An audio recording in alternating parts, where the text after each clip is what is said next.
Rabbil alamin. Wassalatu wassalamu ala asyrafil anbiya'i wal mursalin nabiyina Muhammadin wa ala alihi wa sahbihi ajma'in. Syarikalah wa asyhadu anna Muhammadan abduhu wa rasuluh. Allahumma la ilma lana illa ma 'allamtana innaka antal alimul hakim. Amma ba'd. Baik, nuwasil fi syarah al-mukhtasar ala An-Nubdhah fil Fiqh Syekh Abdurrahman bin Muhammad Al-Mashhur rahimahullahu taala. Masuk dalam pembahasan nawaqidul wudu, pembatal-pembatal wudu. Tidur. Baik. Pembatal wudu yang pertama sudah disebutkan kemarin adalah semua yang keluar dari dua jalan. Apapun modelnya, bagaimanapun wujudnya, lumrah atau tidak lumrah, normal tidak normal, keluar dari depan belakang batal wudunya. Baik, najis maupun bukan najis. Ya, misalnya keluar kentut tidak najis tapi membatalkan wudu. Ya. Kemudian yang kedua kemarin adalah hilangnya akal.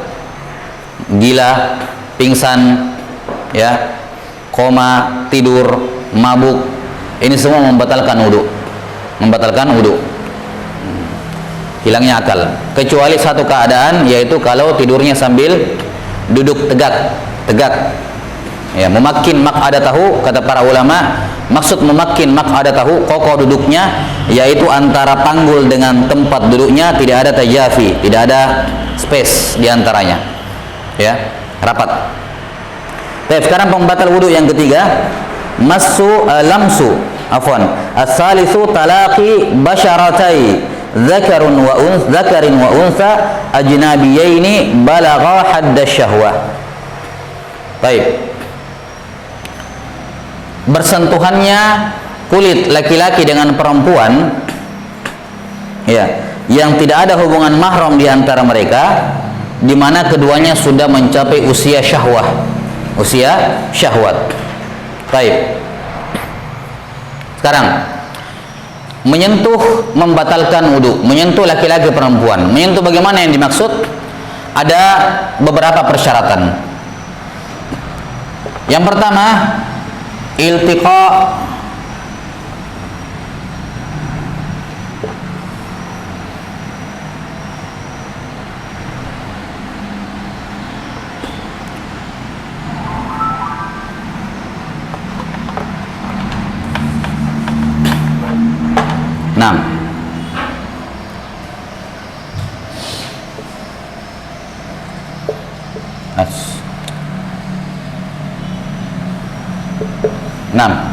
iltiqa al-basyaratain, bertemunya dua kulit.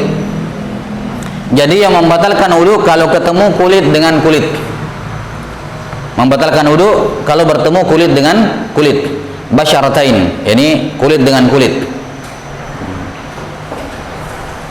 Yang mana yang namanya kulit? Ini nih. Kulit. Baik.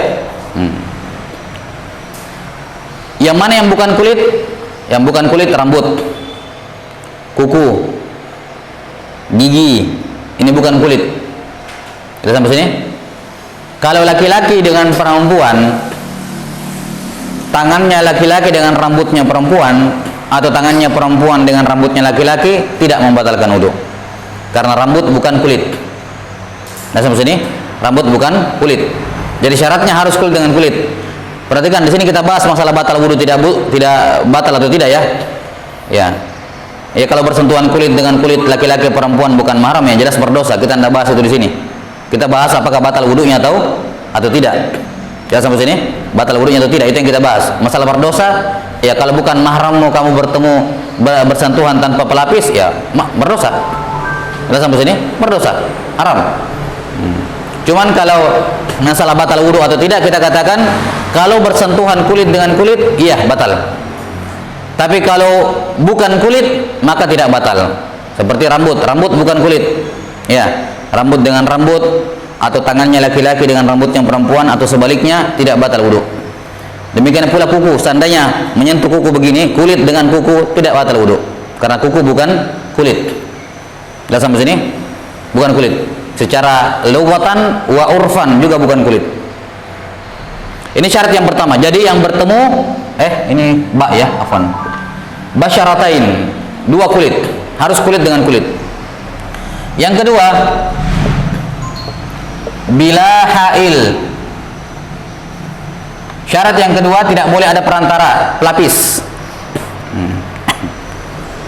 Kalau pakai pelapis tidak batal wudu.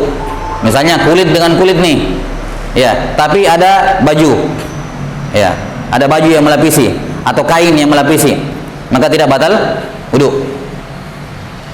Misalnya laki-laki perempuan, ya, laki-lakinya kulit, perempuannya pakai sarung tangan, tidak batal wudu. Jelas? Jadi harus bersentuhan tanpa pelapis. Apakah dua-duanya pakai pelapis atau salah satunya? Intinya tidak boleh ada hail, pelapis diantaranya. Kapan tidak ada pelapis, langsung kulit dengan kulit, batal. Tapi kalau ada pelapis, tidak batal wudunya. Tidak batal wudu. Yang ketiga, min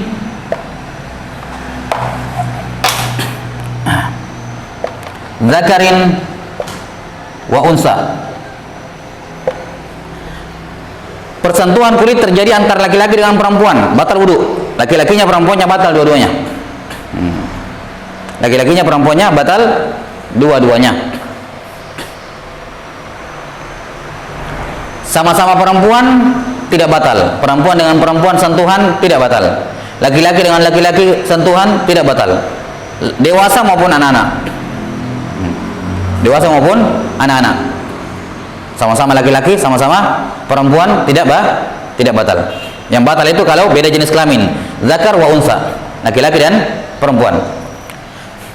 Syarat yang keempat, ghairu mahramain. Keduanya bukan mahram. Tuh, apa bahasanya? Al-ajnabiyain. Al-ajnabiyan. Duanya ajnabi, tidak ada hubungan mahram antara keduanya.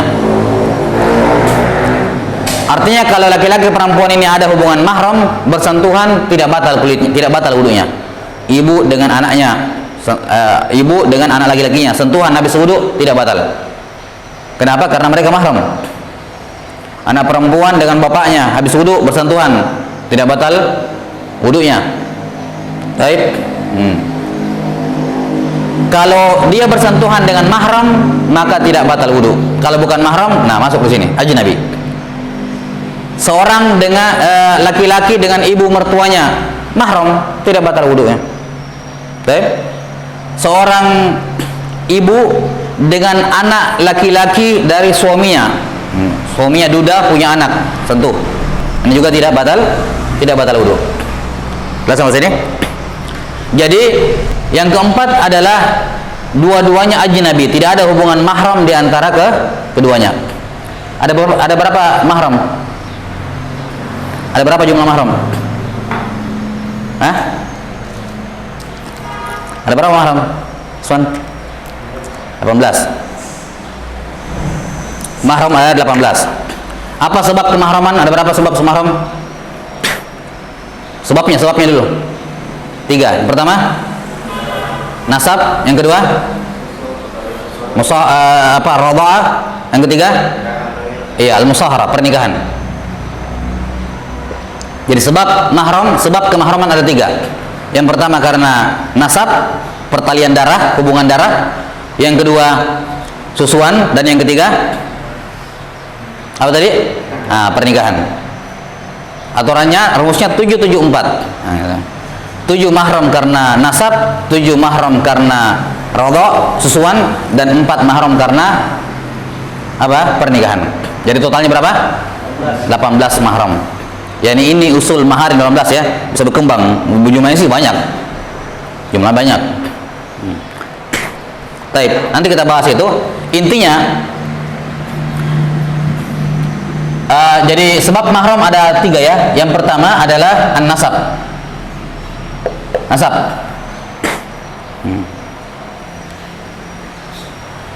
Ada rincian lah dari sini. Tapi ini saya hanya memberikan dobit batasan mahram yang terdekat dulu, lingkaran-lingkaran terdekat. Ya. Kata para ulama, bagi laki-laki semua perempuan di sekitar dia adalah mahram kecuali anaknya, paman dan bibi, sepupu. Bagi seorang laki-laki semua perempuan di sekitar dia itu adalah apa? Mahram kecuali sepupu perempuan. Siapa perempuan di sekitar dia? Dari atas ibu, ya, dari bawah anak perempuan, dari samping saudara perempuan, saudara perempuan. Siapa lagi yang dekat-dekat dengan dia? Anaknya saudara perempuan, anak perempuan dari saudara, yaitu keponakan. Itu mahram semuanya. Perempuan-perempuan yang ada di sekitar kita, yang dekat-dekat dengan kita dalam hal nasab, semuanya mahram kecuali sepupu. Itu aja yang dekat-dekat dengan kita tapi bukan mahram. Itu patokannya, dobit umum ya. Nanti rincian mahram dibahas di kitabun nikah. Baik. Jadi kaidah umumnya dalam mahram bagi laki-laki adalah semua perempuan yang ada di sekitar dia, atasnya, bawahnya, kanan kirinya, semuanya adalah mahram. Istilahnya ring satunya ya. Ring satunya, semuanya mahram kecuali sepupu. Demikian pula perempuan, semua laki-laki di sekitar dia adalah mahram kecuali sepupu. Sepupu laki-laki. Perempuan, bapaknya, anaknya, saudaranya, anak saudaranya, anak laki-laki, ya, dari saudaranya, semuanya mahram keliling dia. Ya, pamannya, saudaranya, bapaknya. Sudah sampai sini? Semua di sekitar dia. Yang nasab ya, yang nasab, ingat, pertalian darah. Yang bukan pertalian darah kayak ipar, suaminya saudarinya, itu kan tidak ada hubungan darah. Kita bahas masalah hubungan darah. Jelas sampai sini? Nah, semuanya adalah mahram kecuali sepupu. Itu patokannya. Yang kedua karena ar-radha'ah. Apa itu? Susuan. Kenapa dia 7? Karena yuharrimu minan nasab ma yuharrimu minar radha'ah yuharrimu minan nasab ma yuharrimu minar radha'ah. Yuharrimu minar radha'ah ma yuharrimu minan nasab. Jadi semua yang mahram gara-gara nasab, dia juga mahram apa? Pada radha'ah. Ibu kandung mahram. Kalau begitu ibu susuan juga mahram. Saudara kandung mahram. Kalau begitu saudara susuan juga mahram. Anak kandung mahram. Kalau begitu anak susuan juga mahram. Paman saudaranya bapak, saudaranya ibu mahram. Berarti saudara-saudarinya ibu susuan juga mahram. Demikian seterusnya. Pokoknya apa yang dinasab mahram, disusuan juga mahram. Adapun kriteria susuan, berapa kali susuan dan seterusnya nanti dibahas. Kemudian yang terakhir, yang ketiga, dikarenakan al-musahara, yaitu apa? Pernikahan. Baik. Pernikahan. Yang mahram dalam pernikahan ada 4. Ini saja kita bahas karena sedikit. Kali ini banyak cabang-cabangnya. Saudaranya bapak mahram atau bukan? Saudarinya tante, saudarinya ibu mahram, saudarinya bapak mahram, saudarinya nenek, kakek, saudarinya nenek dari pihak ayah, saudarinya kakek, nenek dari pihak ayah. Ini semua mahram. Ini paman level 1, paman level 2 dan seterusnya ke atas. Ini kan mahram semua. Itu panjang penjabarannya. Kalau musahara tidak banyak, sedikit. Ada 4 saja. Yang pertama, apa? Siapa yang mahram karena pernikahan? Mertua. Berarti ummu az-zauj, ummu zaujah. Ummu az-zaujah. Ini bagi kita laki-laki ya. Kalau perempuan berarti abu zauj. Baik, abu zauj, bapaknya suami. Siapa lagi?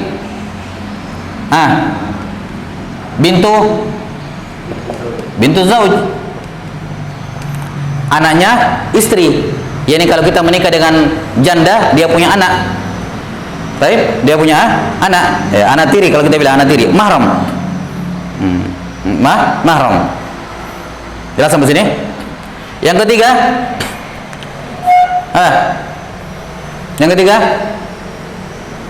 ini dari arah atas ya, ibu. Ini dari arah bawah. 2 di atas, 2 di bawah. Diputar.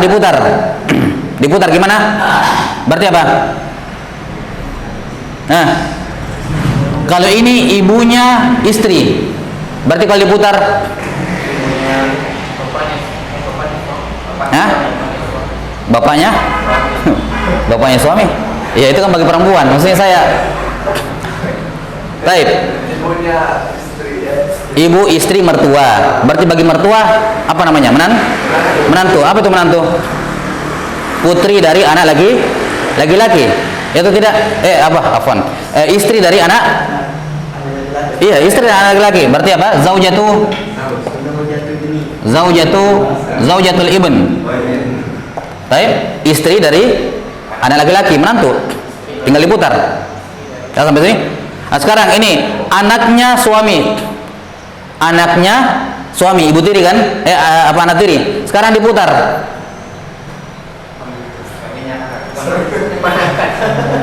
Nah. Apa? Istrinya bapak. Paham? Istrinya apa? Bapak. Berarti apa? Ibu tiri. Putarannya ini kan anak tiri. Berarti ke atas ibu tiri. Berarti apa? Zaujatu ab. Bapak saya nikah sama perempuan, bukan ibu saya, bukan ibu kandung. Misalnya ibu saya meninggal atau cerai, bapak saya nikah lagi sama perempuan.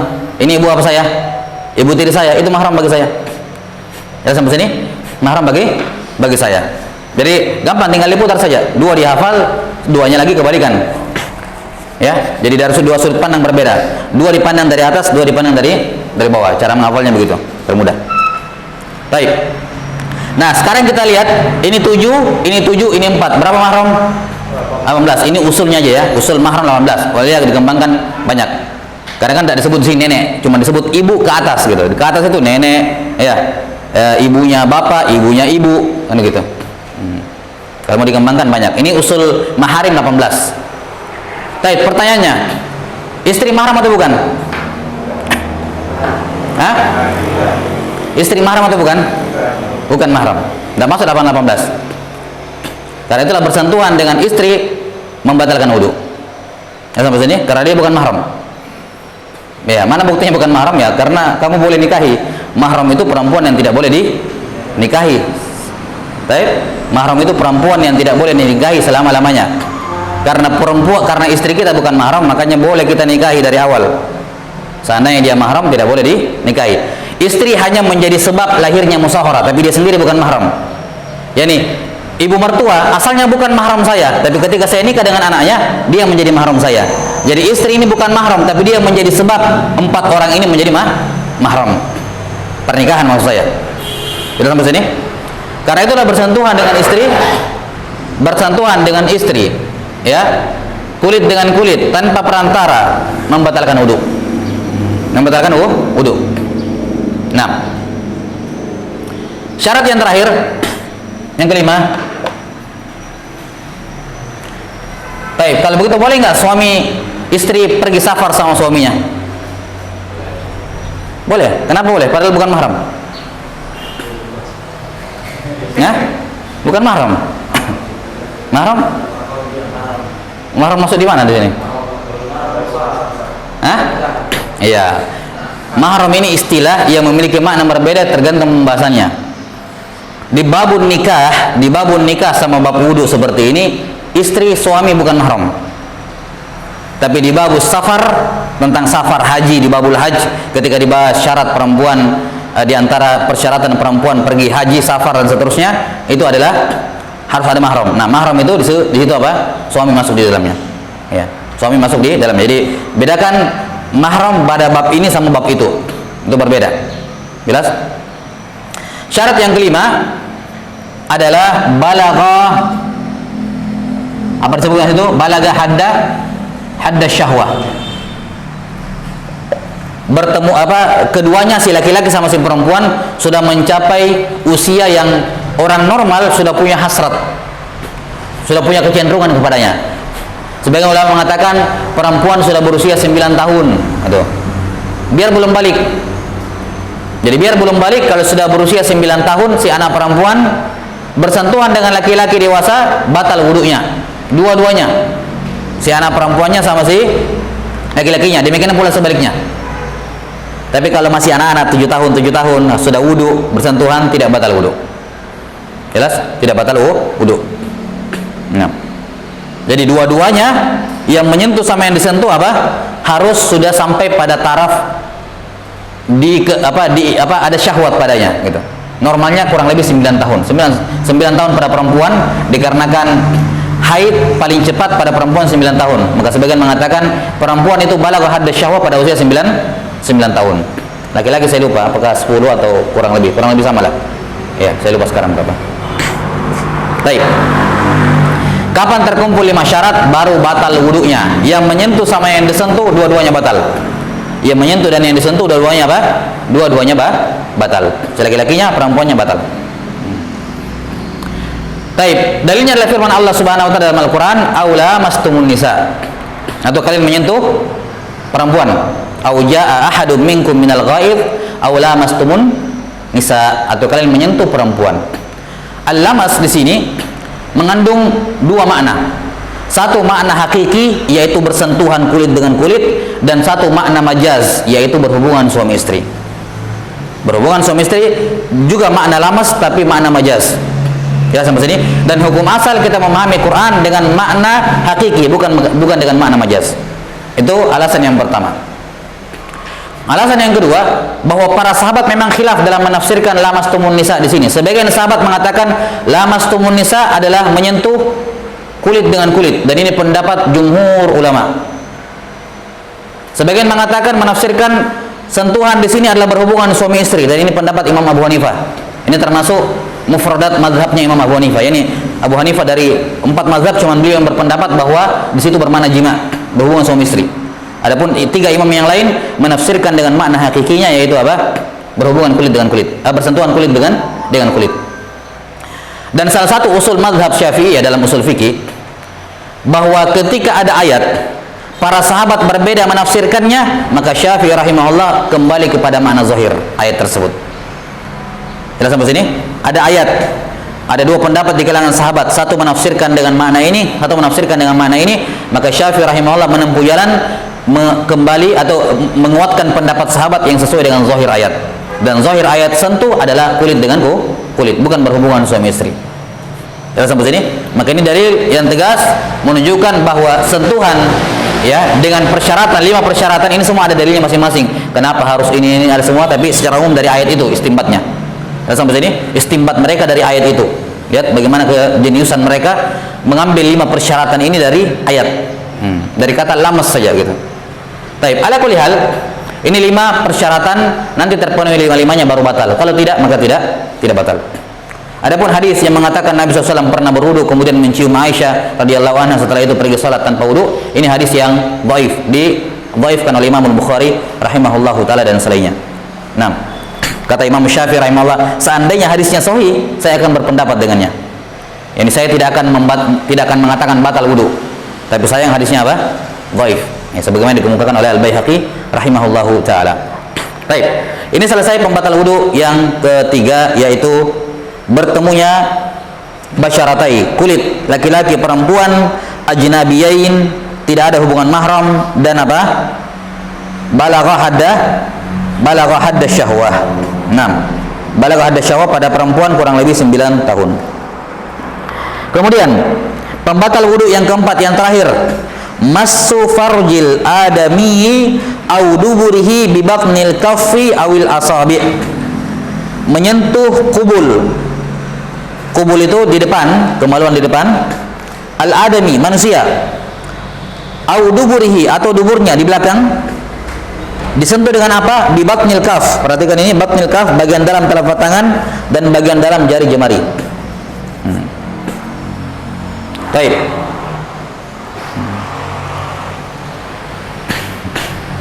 Nabi SAW bersabda, "Man massa dzakarahu falyatawadda." Siapa yang menyentuh kemaluannya, maka hendaknya dia, siapa yang menyentuh zakarnya, kemaluan di depan, maka hendaknya dia berwudu. Kata para ulama, disebutkan zakar tapi dikiaskan padanya dubur. Ya, dikiaskan padanya apa? Dubur.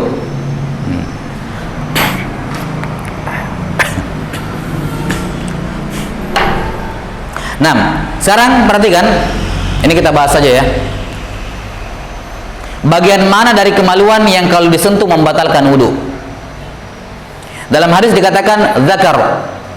Zakar itu kemaluan laki-laki, perempuan juga, maksudnya diitlakan perempuan kias kepada laki-laki kalau dia menyentuh kemaluannya. 6. Yani yang batal hanyalah kemaluan saja kalau disentuh. Adapun daerah di sekitar kemaluan tidak batal kalau disentuh. Selangkangan disentuh tidak batal. Dan sampai sini, apa namanya, testis yang di bawah, ya, itu juga kalau disentuh tidak batal. Yang batal hanyalah kemaluan tok. Itu kalau disentuh. Yang lainnya tidak. Dan sampai sini. Adapun dubur yang membatalkan wudu kalau disentuh lubang lingkaran duburnya. Adapun di sekitarnya tidak batal wudu. Panggulnya, pantatnya tidak membatalkan wudu kalau disentuh. Yang disentuh adalah membatalkan wudu kalau yang disentuh adalah lingkaran duburnya. Itu yang membatalkan wudu. Sekitarnya tidak. Jelas? Sekitarnya tidak. Nah, sekarang kapan membatalkan wudu kalau disentuh zakar dan lubang dubur? Kata beliau membatalkan kalau disentuhnya mas, perhatikan, masso itu bersentuhan langsung tanpa pelapis. Artinya kalau dia menyentuh pakai pelapis tidak batal. Kalau dia menyentuh pakai pelapis tidak batal. Jadi bersentuhan langsung tanpa pelapis. Kalau seorang menyentuh kemaluannya dari luar pakaiannya, tidak batal wudu karena pakai pelapis. Yang kedua hanya batal kalau dia sentuh pakai bagian dalam ini. Kalau dia menyentuh kemaluannya pakai punggung telapak tangan, maka tidak batal. Dia menyentuh kemaluannya dengan kukunya, tidak batal. Dengan bagian sininya tidak batal. Bagian pinggir sininya, ya, bagian pinggir ini, sisi, dua sisi jari jemari ini tidak batal. Batal hanya bagian dalam sini. Dia sentuh pakai sikunya misalnya, ya, dia sentuh pakai ininya tidak batal, hanya batal bagian dalam ini. Kenapa? Kenapa hanya dikhususkan dalam masalah ini? Karena dalam riwayat lain hadis ini disebutkan man afdha ila zakarihi falyatawadda. Siapa yang melakukan ifdha? Ya. Riwayat yang mentafsil ini yang dipegang oleh Imam Syafi'i untuk menjelaskan keglobalan dalam hadis man massa zakarahu, siapa yang menyentuh. Menyentuh apa yang dimaksud di sini? Dijelaskan dalam riwayat lain bahwa menyentuh yang dimaksud adalah ifdha. Dan ifdha secara bahasa Arab adalah menyentuh dengan bagian dalam telapak tangan. Secara bahasa, kalau dikatakan begini tidak dikatakan ifdha. Dikatakan mas, iya, tapi dikatakan ifdha tidak. Jadi beliau membawa kemutlakan hadis mas kepada ditakkid dengan hadis apa? Ifdha. Man afdha ila zakarihi falyatawadda. Siapa yang melakukan ifdha, yakni menyentuh zakarnya dengan bagian dalam telapak tangannya, maka hendaknya dia berwudu. Jelas sampai sini? Dan sudah kita ketahui bahwa Imam Syafi'i rahimahullah hujjatun fil lughah. Ya, beliau hujjah dalam bahasa Arab. Yu'khadhu minhu lughah. Ya, semua bahasa lisan ucapan beliau bisa dijadikan dalil dalam nahwu. Ya, karena beliau adalah satu-satunya imamul madzhab yang Arabnya masih fasih. Ya, yang hujjah dalam lughah. Taib. Ini selesai 4 pembatal wudu. Ya, 4 pembatal wudu. Ya, saya ulangi. 4 pembatal wudu. Yang pertama, semua yang keluar dari depan dan dari belakang, 2 jalan, depan belakang. Apapun wujudnya keluar, najis tidak najis, normal tidak normal, keluar, batal wudu. Yang kedua, kehilangan akal. Bagaimanapun bentuknya kehilangan akal, semua batal wudunya kecuali satu, tidur sambil dalam keadaan duduk tegak. Yang ketiga, nih, sentuhan laki-laki perempuan dengan syarat. Dan yang keempat, apa?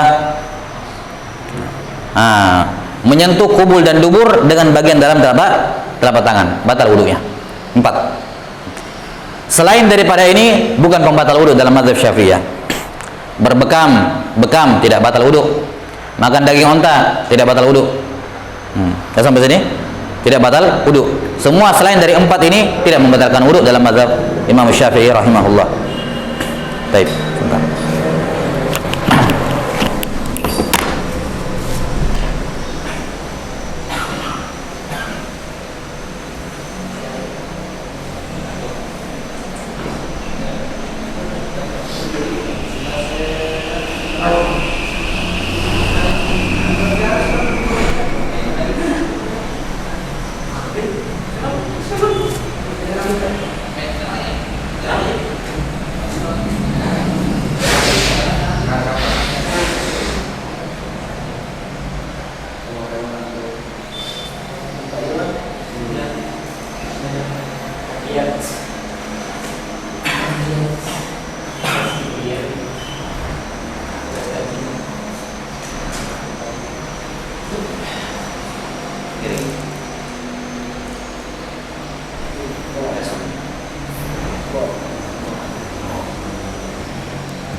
Baik.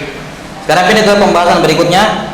Qala rahimahullahu taala, man intaqada wudu'uhu haruma alaihi arba'atu asya'. Nah, sekarang masuk ke pembahasan ahkamul muhdits. Hukum-hukum yang berkenaan dengan orang yang berhadas. Oh iya.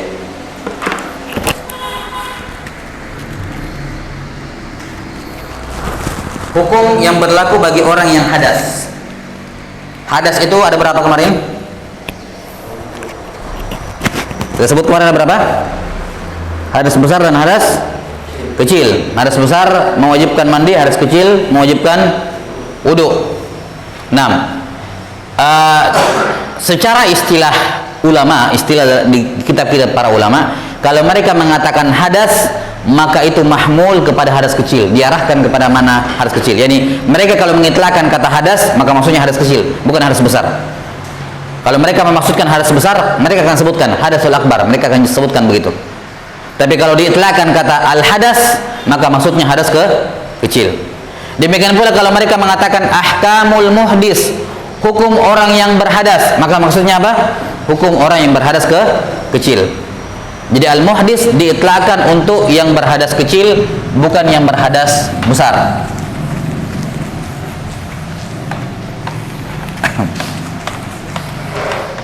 Kata beliau, man intaqada wudu'uhu, siapa yang batal wudunya, ya ini muhdits. Haruma alaihi arba'atu asya', diharamkan 4 perkara. Siapa yang batal wudu diharamkan, haram melakukan 4 perkara. Yang pertama, as-salatu wa nahwuha, kasajdatit tilawati wasyukri wa khutbatil jumu'ati wa salatil janazah wa tawafu wa massul mushafi wa hamluhu. Kata beliau, al-muhdits, siapa al-muhdits? Orang yang hadas kecil, haram melakukan 4 perkara. Ada orang sudah wudu, tiba-tiba batal, sudah tidak boleh melakukan 4 perkara. Atau dari awalnya memang tidak wudu, maka tidak boleh melakukan 4 perkara. Yang pertama, as-shalah, salat. Tidak boleh orang tidak wudu salat. Semua jenis salat, mau salat wajib, mau salat sunnah, yang wajibnya wajib aini atau wajib kifai, seperti salat jenazah yang disebut di situ, wa salatil janazah, tidak syah. Baik, ya tentunya kalau tidak bisa wudu, ya dia tayamum kalau bisa. Ya. Baik. Jadi yang pertama salat masuk di mulhaq, diikutkan kepada hukum salat adalah 2 sujud, yaitu sujud tilawah dan sujud syukur. Tidak boleh sujud tilawah dan sujud syukur tanpa taharah, karena sujud dikiaskan dengan salat.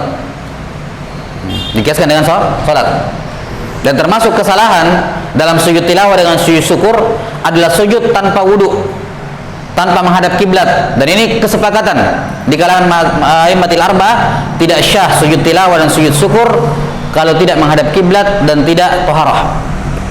Ya, sampai sini. Maka pendapat yang mengatakan ya sujud tilawah, sujud syukur bebas begitu, biar tidak menghadap kiblat, biar tidak wudu, ini pendapat yang menyelisihi pendapat al-a'immatil al-arba'ah. Baik.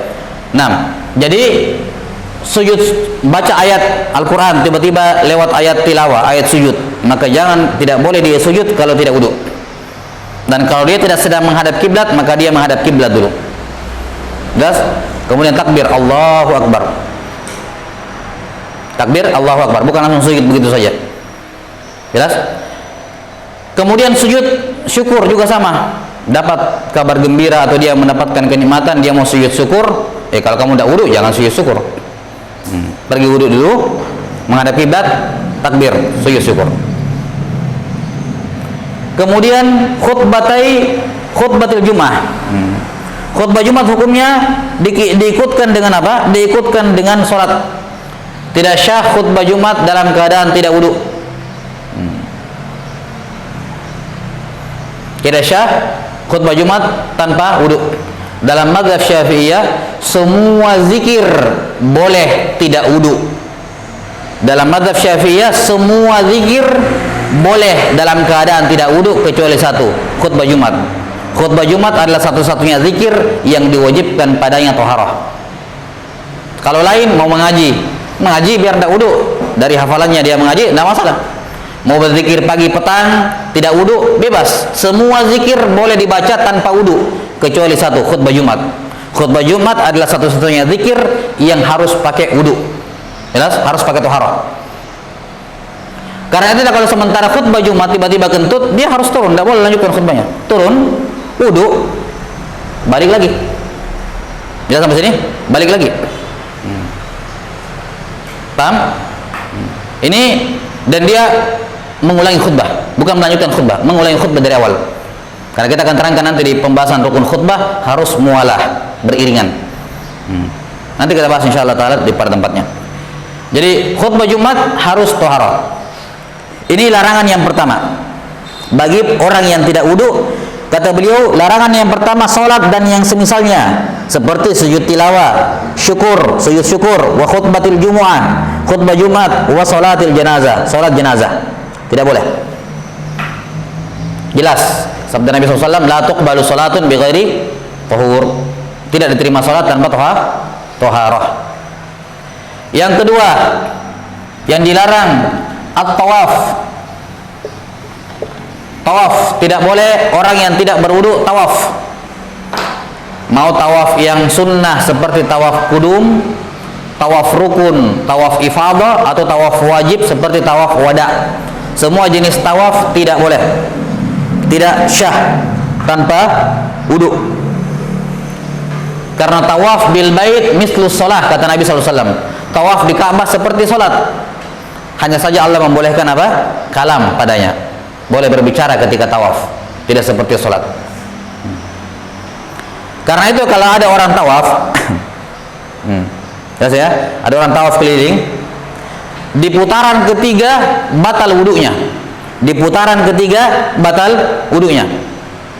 Apakah buang angin atau senggol dengan perempuan langsung kulit, dengan kulit dengan syarat yang disebutkan. Di putaran yang ketiga batal wudunya. Maka apa? Dia tandai di mana dia batal. Di mana dia batal, di situ. Baik, dia keluar pergi wudu. Jelas? Pergi wudu, setelah itu kembali lagi tepat di posisi di mana dia batal atau mundur sedikit, tidak ada masalah, baru dia lanjut, selesaikan, tinggal tambah 4 saja. Tidak usah diulang dari awal. Tidak usah diulang dari awal, tinggal tambah 4 saja. Tapi syaratnya dia harus kembali di mana dia batal atau mundur sedikit. Kapan dia batal di sini, pas dia kembali dari wudu dia mulai dari sini, maka ini tidak syah karena ini dia tidak lewati. Jelas? Ya, maka kalau batal wudunya, dia keluar dari barisan tawaf, dia wudu, kembali di posisi di mana dia batal atau mundur sedikit kalau mau aman. Jelas? Baru lanjut, tinggal selesaikan tawaf, tidak perlu diulang dari awal. Tidak perlu diulang dari awal. Baik. Akan dijelaskan nanti dalam Kitabul Hajj. Jadi yang kedua, tawaf. Semua jenis tawaf tidak boleh dilakukan oleh orang yang muhdis, orang yang batal wudunya. Yang ketiga, masul mushaf, menyentuh mushaf. Masu al-mushaf, menyentuh mushaf. Dan ini berdasarkan kesepakatan a'immatil arba, bahkan sebagian mengutip ijma' di kalangan ulama. Dan ini merupakan pendapat dari sejumlah orang sahabat, kalau nggak salah Ibnu Umar dan Aisyah, dan tidak diketahui ada sahabat yang menyelisihi pendapat ini. Ya, karena itulah sebagian ulama mengutip ijma' bahwa orang yang berhadas tidak boleh menyentuh mushaf, hukumnya haram. Jelas? Mushaf yang dimaksud, yang mana yang namanya mushaf? Mushaf adalah semua media yang dituliskan padanya Al-Quran untuk dibaca. Mushaf adalah semua media yang dituliskan padanya Al-Quran untuk dibaca. Itu mushaf. Baik. Saya ambil selembar kertas, saya tulis ayat Bismillahirrahmanirrahim, Alif Lam Mim, titik sampai situ. Misalnya untuk mengajari orang membaca atau saya ingin menghafal. Maka ini lembaran kertas ini dihukumi mushaf, tidak boleh disentuh oleh orang yang berwudu, oleh orang yang tidak berwudu. Tidak boleh. Jelas? Papan tulis ini, whiteboard.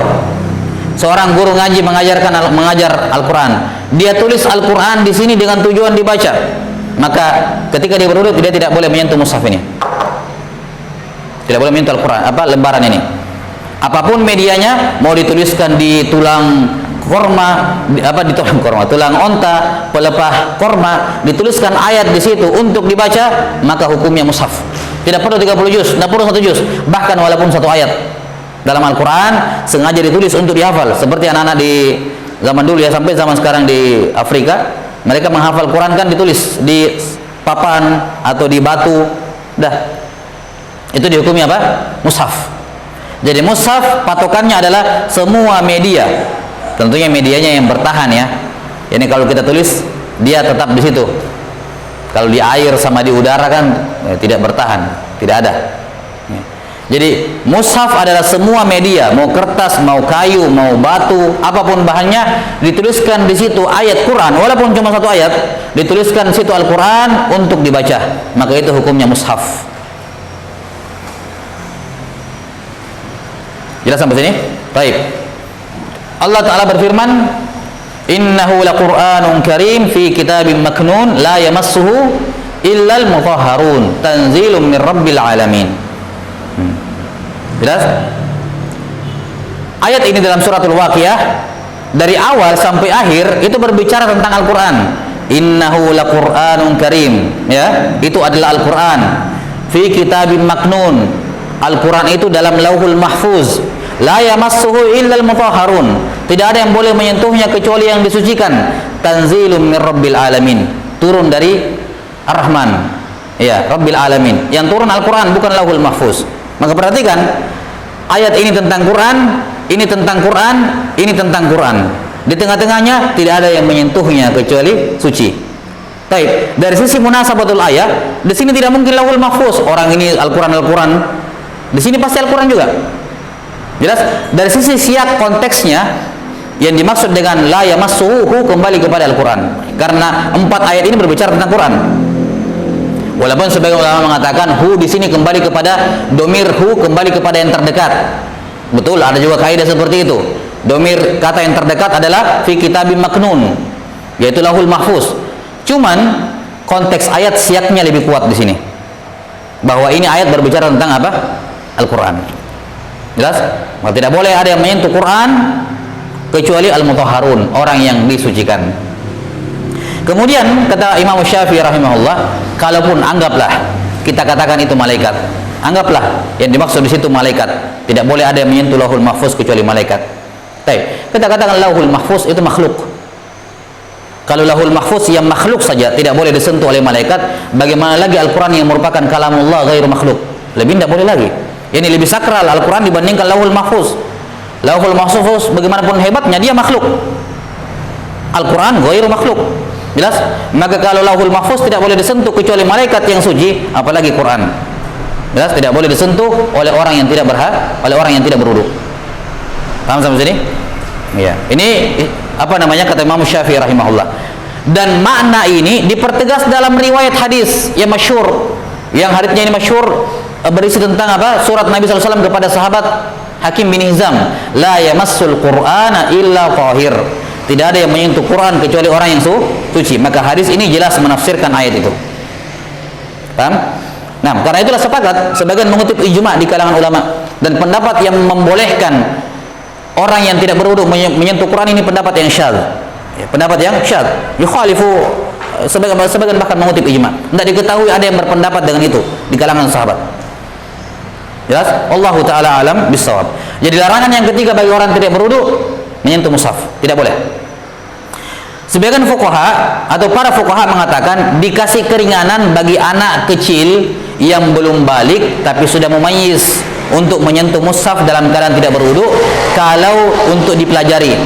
Kan kalau anak kecil belajar mengaji, ya batal wudunya itu sering-sering, dan kalau disuruh berwudu setiap kali batal wudunya, nanti dia jadinya malas. Maka diberikan keinginan anak kecil yang belum balik tapi sudah mumayyiz, boleh dia menyentuh Al-Quran, mushaf tanpa wudu dengan tujuan untuk dibaca.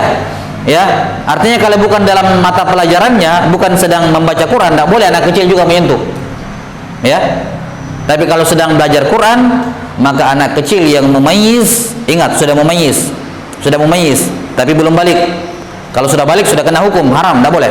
Tapi kalau belum balik kan belum kena hukum. Cuman memayyiz. Sudah memayyiz. Karena itulah para ulama mengatakan tidak diperbolehkan bagi wali, orang tua dan semacamnya membiarkan anak kecil yang belum memayyiz memegang mushaf, nggak boleh. Anak kecil yang belum memayyiz tidak punya akal, bisa Al-Quran dia apain? Hukumnya haram. Jelas? Ya, si anak tidak berdosa, orang tuanya yang berdosa. Kenapa dia mentamkin, membiarkan dia memegang mushaf? Paham? Ya kecuali kalau anaknya ditahu bahwa ya dia bisa ini, tapi kadang namanya anak-anak random perbuatannya, baik-baik tiba-tiba dilempar kan begitu. Maka anak kecil yang belum memayyiz tidak boleh diizinkan memegang Quran. Anak kecil yang sudah memayyiz belum balik boleh menyentuh mushaf dalam keadaan tidak wudu kalau dalam konteks belajar, sedang belajar. Di luar daripada itu jangan. Adapun yang sudah balik jelas tidak boleh menyentuh mushaf. Larangan yang keempat bagi muhdis adalah hamlu al-mushaf, membawa mushaf. Membawa mushaf.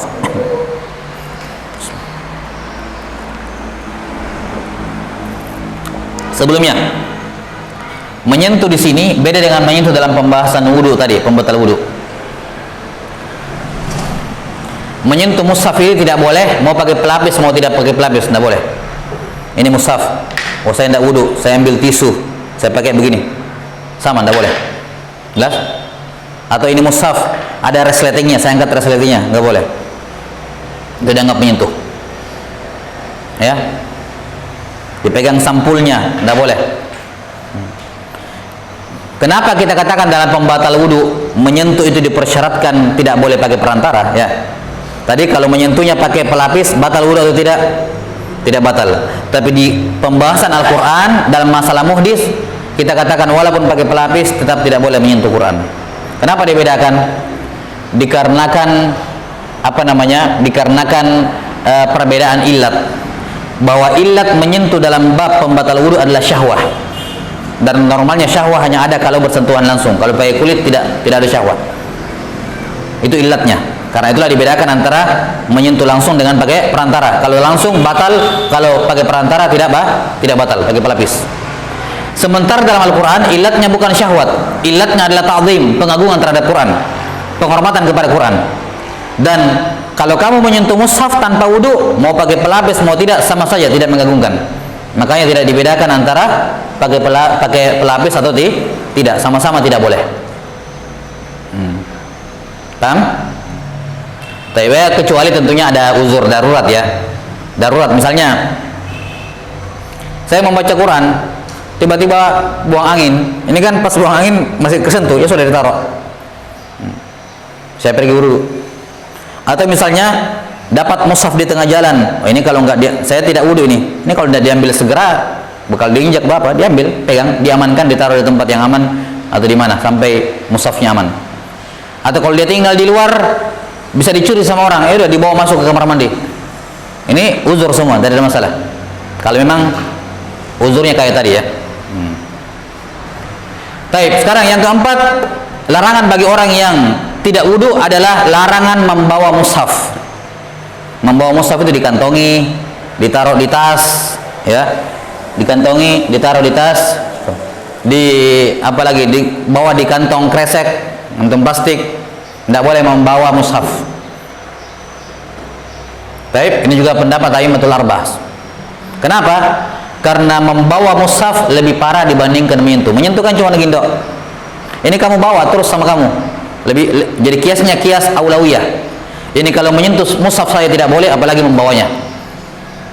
Karena dia akan terus bersama kamu dalam keadaan kamu tidak berwudu. Kamu menyentuh begini saja tidak boleh. Karena kamu tidak berwudu, apalagi kamu bawa-bawa kan begitu, jadi lebih berat urusannya. Sampai sini, jadi tidak boleh membawa mushaf dalam keadaan tidak berwudu ya tadi, kecuali dalam kondisi darurat yang kayak tadi. Jelas? Baik, ini 4 hal yang diharamkan. Ada rincian nanti di sini, tapi nanti kita bahas di pembahasan di kitab berikutnya. Jadi orang yang tidak berwudu 4 yang diharamkan, tidak boleh dilakukan. Salat, kurang alif. tawaf, menyentuh mushaf dan membawa mushaf. Ini 4 larangan bagi orang yang tidak wudu. Jadi kalau ada orang wudu tiba-tiba kentut di tengah sholat, tiba-tiba kentut, dia wajib keluar, batalkan sholatnya, pergi wudu. Berdosa dia kalau dia lanjut. Berdosa kalau dia lanjut sholatnya. Ya. Sholat tanpa wudu itu dosa yang sangat besar. Tidak wudu pergi sholat, batal wudunya, tetap lanjut sholat. Dalam mazhab Hanafiyah keras sampai mengkafirkan karena bermain-main dengan sholat. Sudah tahu batal wudunya masih sholat, ini main-main ini.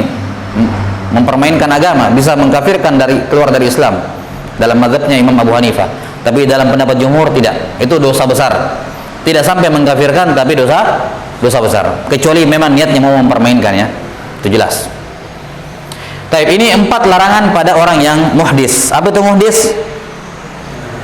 Orang yang hadas kecil. Taib. Kemudian kata beliau rahimahullah, jadi selain dari 4 ini boleh dilakukan oleh orang yang muhdis. Orang yang hadas kecil boleh melakukan selain dari 4 ini. Boleh membaca Quran, boleh baca Quran tapi jangan disentuh. Apakah dari hafalan atau dari HP? Ini kan bukan mushaf secara syar'an wala urfan. Secara lugatan juga bukan.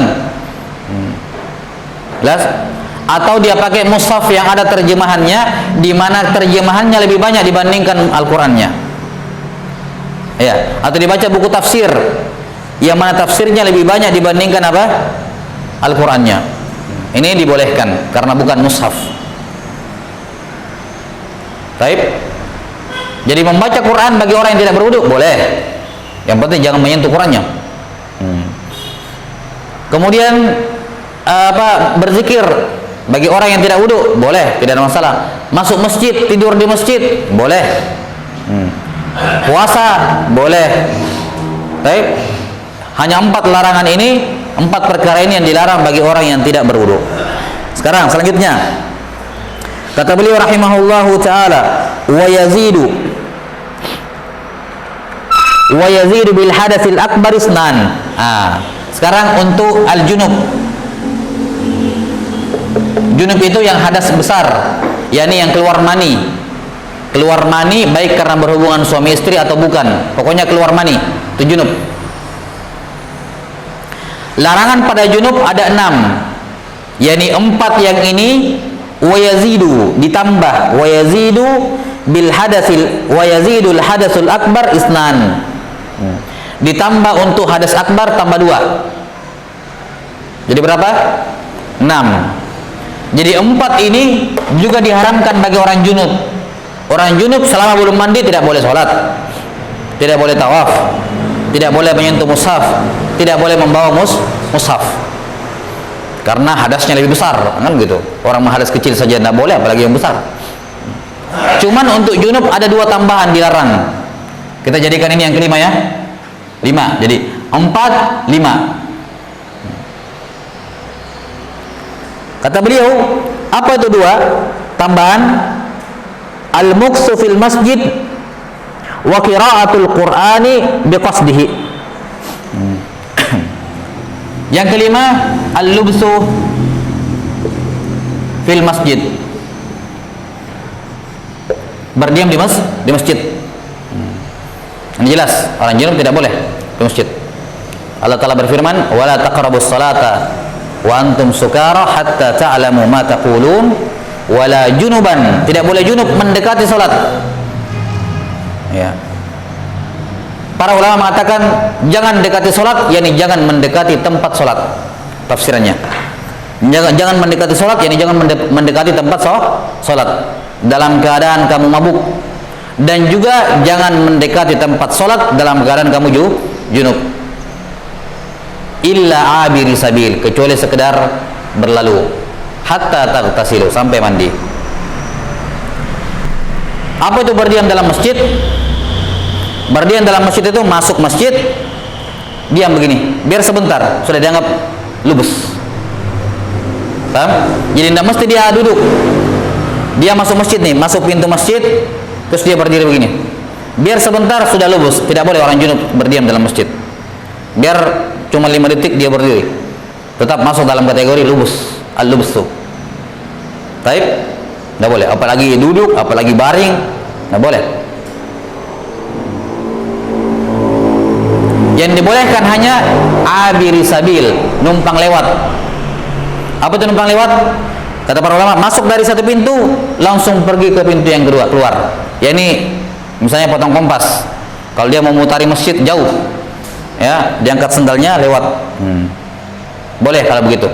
Dengan syarat masuk langsung keluar. Itu makna abir, ubur. Adapun kalau masuk terus mutar-mutar di dalam, tidak berhenti tapi mutar-mutar, ini sama seperti lubus, tinggal, tidak boleh. Kata para ulama, mislul lubsi apa? Apa bahasanya? Semisal dengan al-lubus, sama hukumnya adalah apa namanya?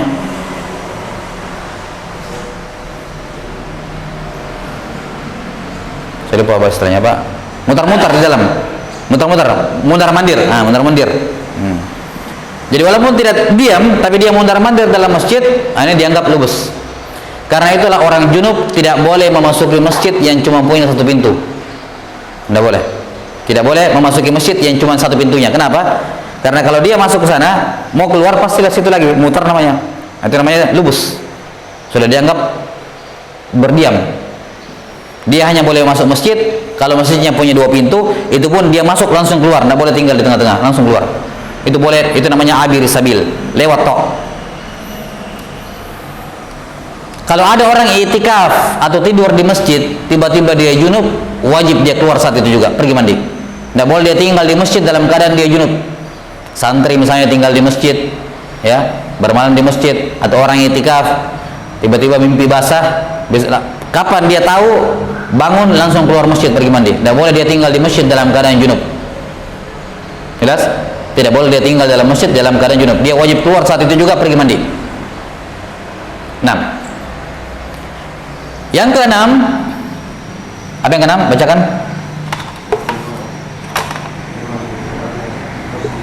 Hah?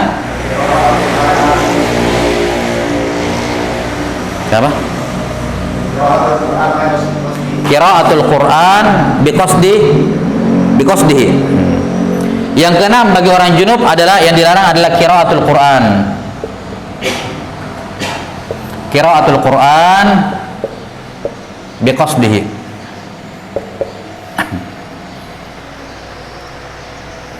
Ini merupakan pendapat dari jumhur ulama kecuali Imam Malik.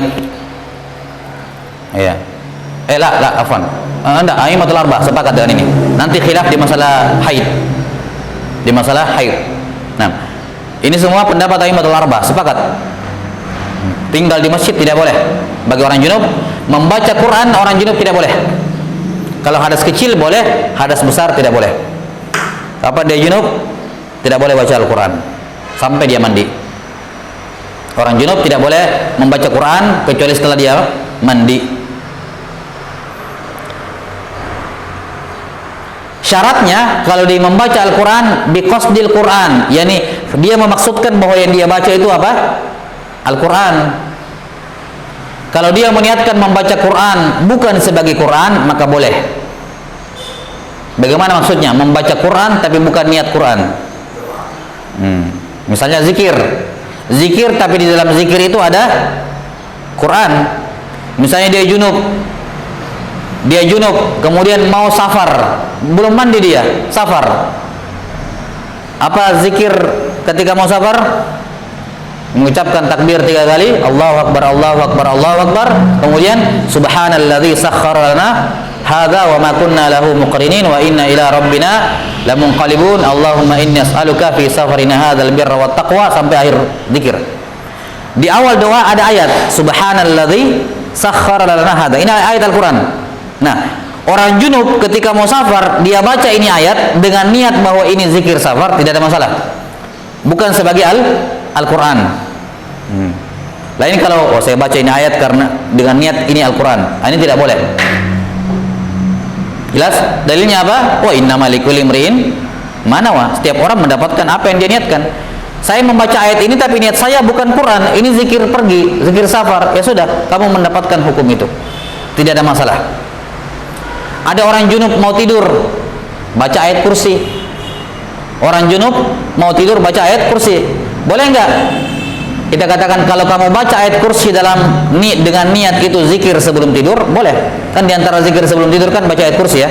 Boleh. Diniatkan sebagai apa? Diniatkan sebagai zikir tidur. Kalau kamu baca ayat kursi dengan niat itu saya baca Quran, maka tidak boleh. Ini maksud biqasdi. Jadi membaca Quran dengan maksud Quran, dengan niat Quran. Adapun kalau membaca Quran dengan maksud untuk zikir, dikarenakan di dalam zikir itu ada ayat Quran, maka hukumnya boleh bagi orang junub. Ada orang sampai fuqaha membahas, walaupun mungkin jarang kejadian ya, jarang kejadian mungkin, tapi bisa jadi terjadi. Ada orang junub mau pergi mandi junub. Nah, ketika mandi junub sunnahnya kan sebelumnya membaca apa? Bismillahirrahmanirrahim. Baik, sebelum mandi disunnahkan baca Bismillahirrahmanirrahim. Nah, kata para ulama, ketika orang junub mau mandi junub dan dia membaca Bismillahirrahmanirrahim, tidak boleh diniatkan itu Al-Quran, tapi zikir sebelum mandi. Kalau dia baca Bismillahirrahmanirrahim dengan niat ini ayat pertama suratul Fatihah, maka tidak boleh. Ya, walaupun jarang terjadi, tapi penekanannya sejauh itu. Paham?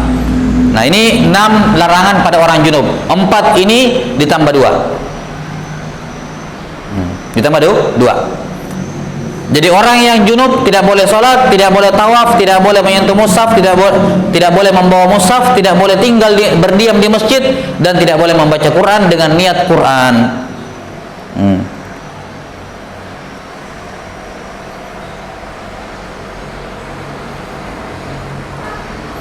Baik, yang terakhir, al-haid dan nifas. Ini nifas sama hukumnya dengan haid dalam hal ini. Wa yazidul haid wan nifas arba'ah. Untuk haid dan nifas ada tambahan 4. Berarti berapa semua totalnya? Ada 10. 7, 8, 9, 10. Jadi perempuan haid dan nifas paling banyak halangannya, paling banyak larangannya, karena dia hadasnya paling besar. Orang junub kan paling sudah junub kalau pergi mandi selesai masalah, tidak berhadas lagi. Tapi kalau haid kan bisa sampai 8 hari, 7 hari, atau bahkan kurang lebih daripada itu. Maka larangannya lebih berat. Ada 10 yang diharamkan bagi perempuan haid dan nifas. Yang pertama kata beliau as-saum. Puasa. Perempuan haid dan nifas haram puasa, dan tidak syah puasanya kalau dia paksakan.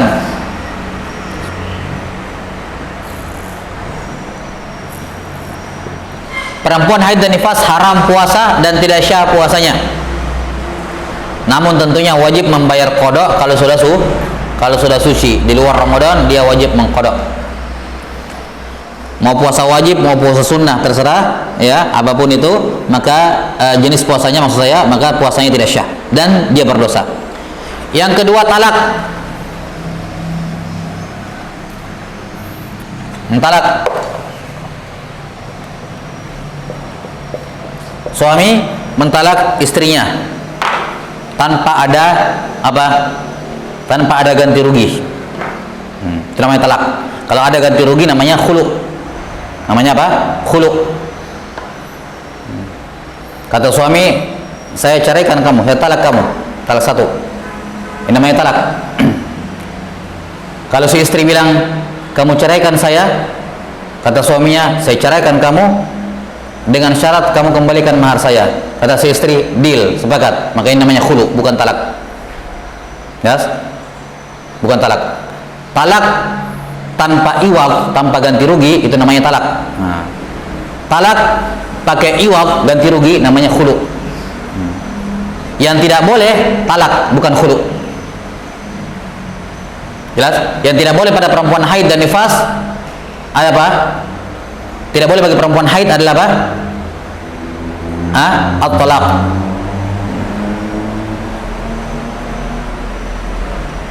Baik.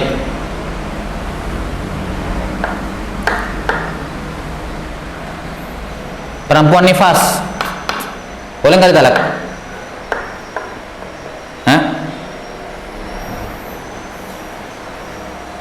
Perempuan nifas, boleh ditalak? Hah? Boleh atau tidak?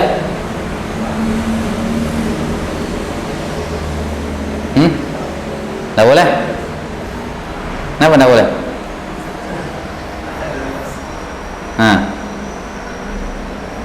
Baik. Kata beliau rahimahullahu taala, haid dan nifas, saya lupa, saya ingat saya nifas tidak. Nifas boleh, dari larangan. Iya, dari larangan mentalak perempuan nifas. Fi tuhrin lam yujami' fi suci. Baik.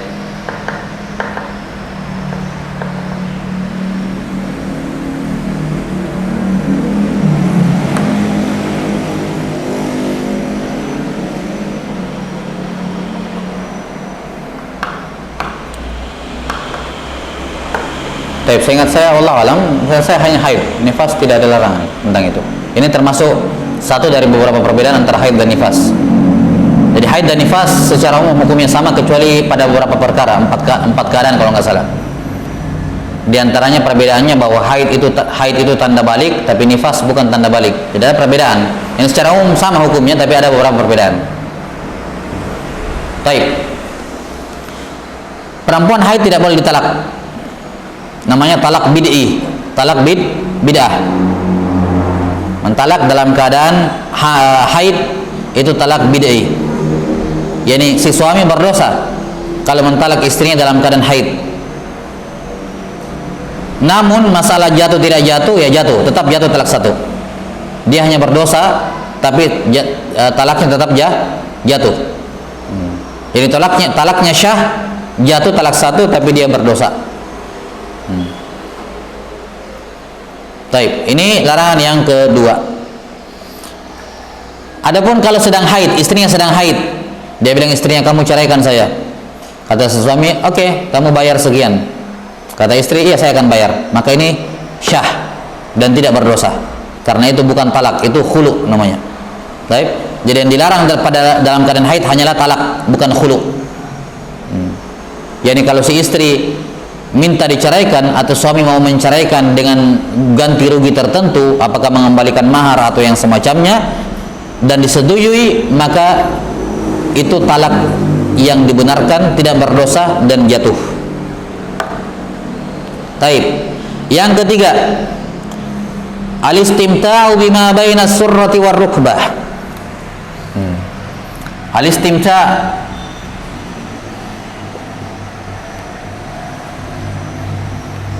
bima baina as-surrah war rukbah.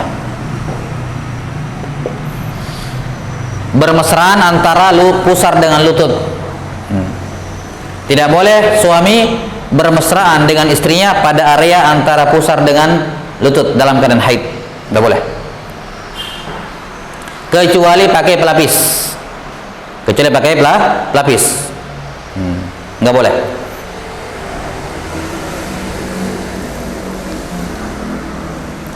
Lutut boleh, pusar boleh, antara keduanya yang tidak boleh. Antara pusar dengan lutut tidak boleh, kecuali pakai pelapis. Di mana Nabi SAW ketika istri beliau Ummu Salamah haid, maka beliau menyuruh istrinya pakai izar. Ya. Dan hadis ini apa namanya? Mentaksis keumuman pada hadis isna'u kulla syai'in illa nikah. Lakukan segala sesuatu kecuali nikah. Ini umum, ditaksis dengan hadis ini. Ya. Jadi membawa hadis yang umum kepada hadis yang khusus. Jadi semua bentuk, apalagi sampai berhubungan suami istri, ya haram. Ya, termasuk dosa besar berhubungan dengan istri dalam keadaan dia haid atau nifas, tidak boleh. Jelas? Nah, jadi semua bentuk permesraan. Bahkan sebagian fuqaha mengatakan sampai melihat pun di daerah itu tidak boleh kalau tidak pakai pelapis. Dalam keadaan haid, istrinya melihat ke daerah itu tanpa pelapis tidak boleh. Karena itu termasuk istimta. Sebagian mengatakan seperti itu, dan sebagian mengatakan yang terlarang hanya bersentuhan, adapun melihat tidak dilarang. Wallahu a'lam bissawab. Kemudian yang terakhir, yang ke-10, uburul masjid. Uburul masjid in khafat, apa itu? Talwithu. Ubur, lewat di masjid kalau dia khawatirkan mengotori masjid. Perhatikan ya, lewat. Kalau orang junub masih bisa lewat di masjid, lewat, nyebrang, junub. Kalau haid biar nyebrang nggak boleh. Dengan syarat kalau khawfat, ada kekhawatiran, yakni walaupun kekhawatirannya kecil, sekecil apapun kekhawatiran akan mengotori masjid, maka haram perempuan lewat di masjid, perempuan haid lewat di masjid. Ya, di zaman dahulu kan orang tidak ada kayak sekarang pembalut dan semacamnya. Kalaupun ada kain yang dipakai menutupi, ya tidak terlalu kuat menyerap seperti pembalut. Jelas sampai sini? Di zaman dahulu orang perempuan haid lewat di masjid bisa jadi menetes darahnya, darah najis, tidak boleh menajisi masjid, haram. Jelas sampai sini? Haram, tidak boleh. Jadi kalau dikhawatirkan akan ada darah haid yang menetes, hukumnya haram, biar lewat, tidak boleh. Tapi kalau aman, seperti zaman sekarang pakai pembalut dan semacamnya, aman, tidak akan mungkin netes, maka hukumnya makruh. Hukumnya apa? Makruh kalau tidak ada hajat. Kalau ada hajat, mubah. Walaupun sekedar potong kompas, itu termasuk hajat. Nah, perempuan haid, perempuan haid, kalau mau putar dia mau ke seberang sana, tapi lorongnya di sana jauh muter, jalan tembus masjid pintu. Kita bilang, kamu haid, apakah ada kekhawatiran, biar sedikit ada kekhawatiran netes, kalau ada haram, tidak boleh, kamu mutar, tidak boleh lewat sini.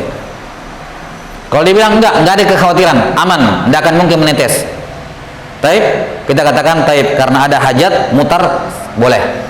Tapi kalau tidak ada hajat, ya sekedar mau lewat begitu saja, hukumnya makruh. Hukumnya apa? Makruh.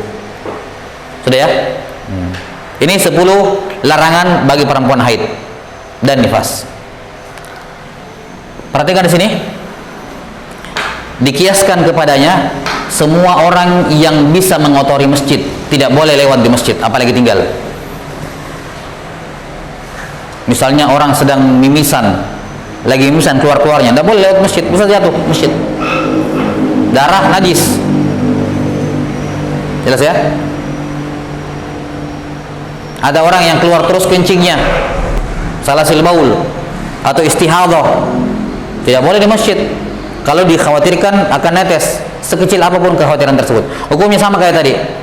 Kalau ada kemungkinan jatuh, haram. Kalau tidak ada kemungkinan netes, kalau ada hajat boleh, kalau tidak ada hajat makruh, sama hukumnya. Karena masjid harus dijaga dari hal yang kotor, walaupun bukan najis. Tidak boleh ada kotoran dalam masjid walaupun bukan najis. Makanya diharamkan meludah dalam masjid, diharamkan membuang dahak dalam masjid, karena itu kotor. Walaupun ludah itu suci, dahak itu suci, tapi haram di masjid. Sudah sampai sini? Karena itu termasuk masalah yang berkembang zaman sekarang. Ya. Mengatakan termasuk sunnah pakai sendal dalam masjid. Nah, ini kekeliruan. Sudah sampai sini? Ini kesalahan. Dan menempatkan dalil bukan pada tempatnya.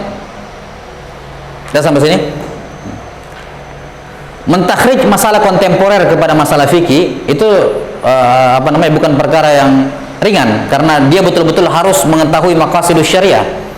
Jadi begini, di satu sisi ada hadis Nabi, beliau sholat pakai sandal. Ada hadis sholat pakai sandal, pakai khuf, maksud saya pakai khuf. Di hadis yang lain, di dalil yang lain, larangan mengotori masjid, larangan mengotori masjid. Biar pakai debu, pasir, tidak boleh dikotori masjid dengan itu. Jelas, walaupun benda suci, tapi dianggap kotor, tidak boleh. Nah, sekarang sholat dengan sendal yang dipakai dari kemana-mana masuk masjid yang bertegel, itu lebih tepat ditakhrij kepada masalah sholat pakai sendal atau ditarik kepada masalah mengotori masjid? Mengotori masjid lebih tepat ditarik ke sana. Paham sampai sini? Ya, karena itulah kita katakan hadis Nabi tetap berlaku. Hadis Nabi sholat pakai sendal sallallahu alaihi wasallam tetap berlaku, tapi sesuai dengan konteksnya. Di zaman Nabi tidak ada tegel, tanah langsung masjidnya, ya, tidak ada masalah, tanah. Tidak sampai sini, tanah. Di zaman sekarang jangan tegel, karpet saja full gitu ya. Dan mungkin sangat tidak bisa diterima kalau ada orang datang sepatunya sudah dari mana-mana, sendalnya dari mana-mana, tidak najis mungkin, tapi kan dari mana-mana sudah. Ya, injak tegel, injak ini ya. Ya. Karena itulah tidak disunnahkan orang sholat, bahkan mubah saja tidak boleh. Mubah saja tidak orang sholat pakai sendal di masjid yang bertegel, apalagi pakai karpet, enggak. Dan menggunakan hadis Nabi sholat pakai sendal ke situ, ini pendalilan yang tidak tepat. Jelas? Karena wajib menjaga masjid dari hal-hal semacam itu, hal-hal yang kotor. Baik, wallahu alam bisawab. Ini selesai pembahasan berkenaan dengan ahkamul muhdis, ya. 6. Selanjutnya masuk ke pembahasan mandi. Tapi ini pembahasan saya paling panjang ya di daurah ini, ya, karena kita sampai kitabul hajj, ini masih toharah, ya, masih ada mandi, tayamum, baru pembahasan najis, baru pembahasan haid nifas, baru masuk sholat. Agak panjang pembahasan, jadi saya maksimalkan waktu betul. Saya maksimalkan waktu betul. Ada waktu saya pakai untuk mudah-mudahan bisa selesai dalam 2 pekan ini sampai kitabul hajj. Tapi kita break dulu 5 menit sampai di angka 8, ya. Gimana?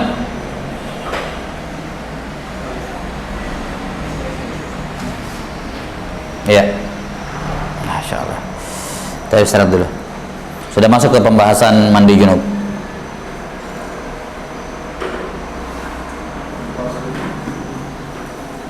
Tidak bisa di-pause, biar nggak apa-apa. Baterainya aman? Aman baterainya? Oh, tapi tidak apa-apa kan dicabut? Oh gitu. Waktu itu yang merah kayak nggak jelas, ya, kecil ya. Waktu yang merah kemarin yang ini, nggak jelas ke suaranya di ini. Hah? Ada itu makanan dibawa. Nah.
Apa? Sedang sementara sholat kesenggol, itu udah batal sholatnya. Batal sholatnya. Karena batal wudunya. Ustaz, bagaimana kalau misalnya orang yang kehilangan tangannya sampai ini, Ustaz? Jadi bagaimana caranya untuk dia bisa berwudu? Ya sudah gugur. Iya. Gugur.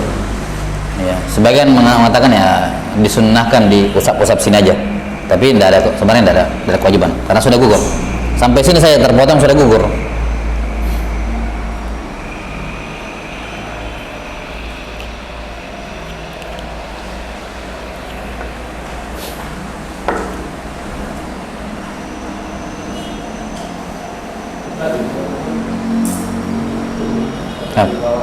Apa? Oh, makan siang. Modemnya? Bawa apa? Iya, tadi pas sedang ngajar dia lewat.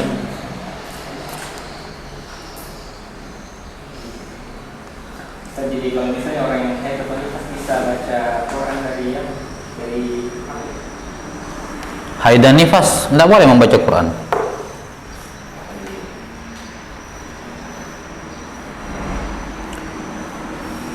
Cuman sebagian masyayikh mengatakan kalau dia adalah perempuan yang haid dan nifas dan dia butuh untuk membaca Quran, seperti dia ditahfiz yang dituntut begitu, atau dia pas jadwal ujiannya untuk menyetor hafalan atau jadwal ujiannya untuk ini, kemudian tiba-tiba haid dan nifas, maka dia boleh mengikuti pendapat Imam Malik.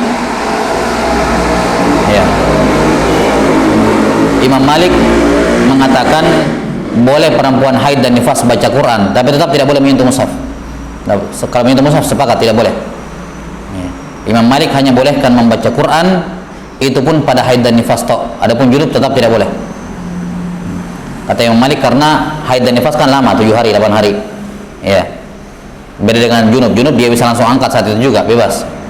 Makanya dikasih keringanan. Ya. Cuma ini pendapat Imam Malik ya, termasuk mufradat mazhab Imam Malik dalam masalah ini yang membolehkan perempuan haid dan nifas baca Quran. Adapun jumhur melarang. Iya.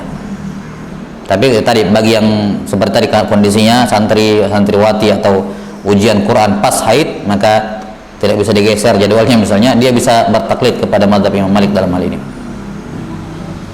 Allahu a'lam. Misalnya kalau kayak hamil sampai itu kayak tiba-tiba batalnya atau gampang batal wudhunya kan, karena dia sering membawa mushaf. Kan masyarakat kalau misalnya jauh tempat wudhunya harus boleh nggak langsung kayak tayamum,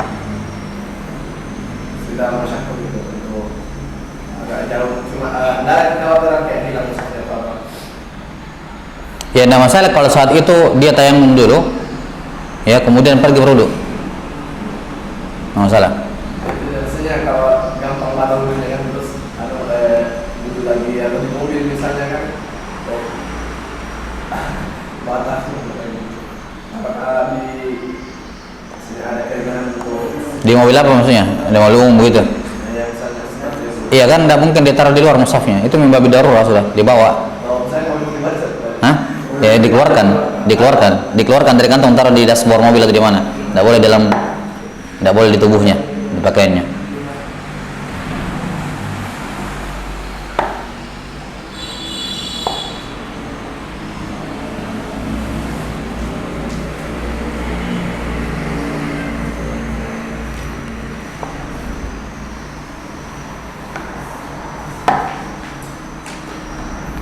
Iya, di antara dalil yang digunakan oleh para ulama untuk melarang perempuan haid dan nifas baca Quran adalah hadits Aisyah radhiyallahu anha. Ini dibawakan oleh Abdul Ghani Al-Maqdisi rahimahullah dalam Umdatul Ahkam. Beliau membawakan hadis ini untuk menyatakan perempuan haid tidak boleh baca Quran. Yaitu hadis di mana Aisyah mengatakan, karena Nabi sallallahu alaihi wasallam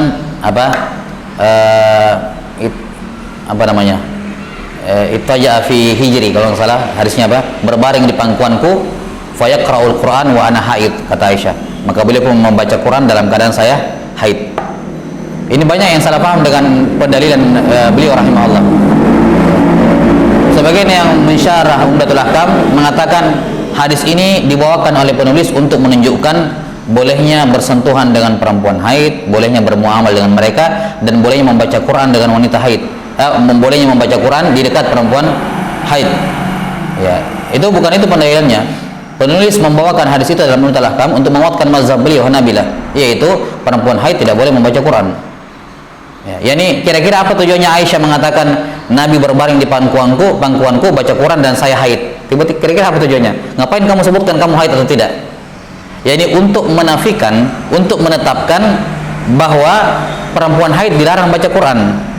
Nah, karena perempuan haid dilarang baca Quran, nanti mungkin ada yang berpikir, oh kalau tidak boleh baca Quran, maka tidak boleh juga baca Quran di dekatnya. Paham? Nah, dibawakanlah hadis ini untuk menetapkan bahwasanya perempuan haid tidak boleh baca Quran. Dan kalau kita lihat sababul wurudnya, bukan sababul wurud ya, kisah kenapa Aisyah membawakan hadis ini, itu beliau dalam konteks membantah orang yang mengatakan boleh perempuan haid dan nifas membaca Quran. Maka beliau pun bawakan kisah ini. Ya, bahwa saya haid tidak boleh membaca Quran, tapi Nabi baca Quran di dekat saya. Jelas ya? Nah, maka ini hal yang perlu juga diperhatikan dalam mensyarah ahaditsul ahkam, hadis-hadis hukum, terutama hadis hukum yang bermuatan mazhab ya, kayak Umdatul Ahkam. Itu kan jelas semua hadis-hadis di dalamnya dalil untuk mazhab Hanabilah. Ya. Maka kita harus mengetahui kenapa si penulis membawakan hadis ini di sini, untuk apa?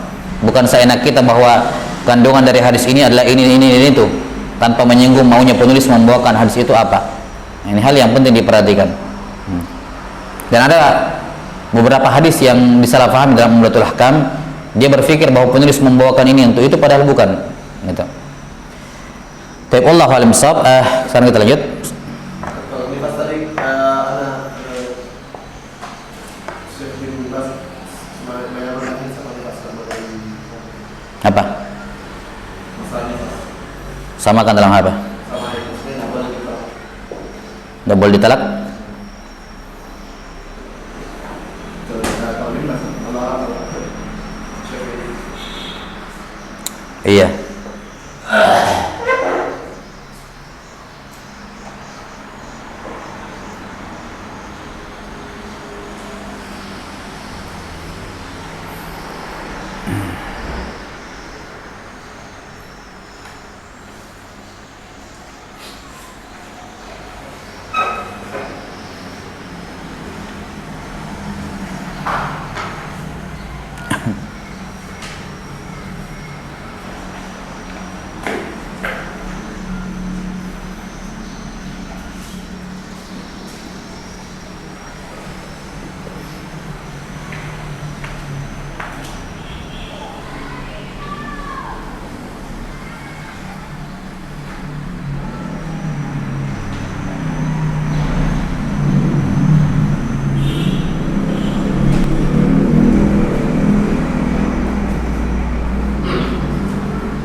Baik, hasil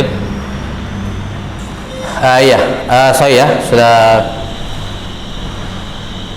Jadi perempuan haid dan nifas tidak boleh ditalak. Ya, haid dan nifas tidak boleh ditalak. 6. Dan ini bil ittifaq. Ya, bil ittifaq dari hal yang disepakati di kalangan a'immatul arba'ah bahwa haid dan nifas tidak boleh ditalak. Tidak boleh ditalak karena dia hanya boleh ditalak dalam keadaan fi tuhrin lam yujami'ha fiha, dalam kondisi suci yang dia tidak berhubungan di situ. Ya, misalnya perempuannya sudah haid, suci dari haid, dia berhubungan, setelah itu dia talak, nggak boleh. Kalau memang kamu mau talak setelah suci, jangan kamu berhubungan dengannya, jatuhkan talak di situ. Ya. Demikian pula nifas, setelah nifas dia mau talak, ya langsung talak. Kalau dia sudah terlanjur berhubungan, maka tidak boleh dia talak sampai haid kembali. Jelas? Haid kemudian suci, baru ditalak. Iya. Baik. Sedikit saya lupa tadi tambahkan di sini nih. Tambahkan di pembahasan menyentuh tadi ya, saya lupa. Ada kata al-adami di situ dibahas ya. Menyentuh wudu. Yang keempat, menyentuh kubul dan dubur, kubul adami, ya manusia ya. Tambahkan dulu, saya lupa tadi bahas. Jadi pembatal wudu yang keempat, menyentuh kubul dan dubur adami, manusia. Jadi kalau menyentuh kubul dan dubur hewan tidak batal wudu. Tidak batal wudu. Manusianya ini laki-laki maupun perempuan, dewasa maupun anak-anak, sampai anak bayi sekalipun, ya masuk. Atau baik kemaluan dia sendiri maupun kemaluan orang lain. Seorang ibu sudah wudu, anaknya kencing atau berak, dia cebok anaknya, masih bayi, maka ini batal wudunya. Si ibu, jelas? Si ibu batal wudunya. Mahram maupun bukan mahram tidak ada urusan di sini. Jelas?